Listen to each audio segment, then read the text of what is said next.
He pressed his back against the trench wall and listened to the silence. And the silence was what frightened him most. For 7 days, the British guns had pounded the German lines, more than 1.5 million shells screaming overhead. Now, in the last minutes before 7:30 on the 1st of July, 1916, the barrage was lifting, and a young volunteer of Kitchener's new army, a mill clerk a year ago, a private now, knew his turn had come. The Battle of the Somme opened along a British front of some 25 kilometers in northern France. General Sir Douglas Haig's plan was blunt. The artillery would cut the wire and bury the dugouts, and the infantry would simply walk across and take the ground. At 28 minutes past 7, a vast mine erupted beneath La Boisselle, throwing earth higher than the church towers.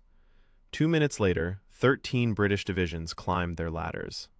He went up with them. He did not run.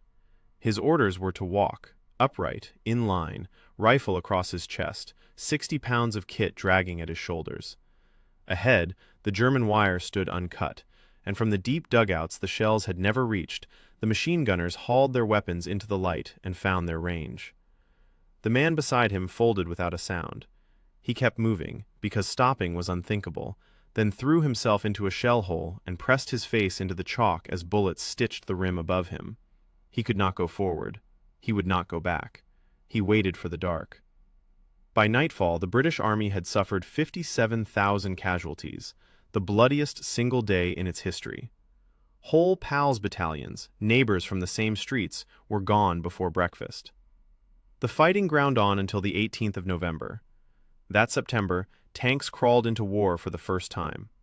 When it ended, the British had gained barely 10 kilometers of churned earth, at a cost of some 420,000 men. The Germans lost perhaps 500,000 more. He lived through that first morning. One man, face in the chalk,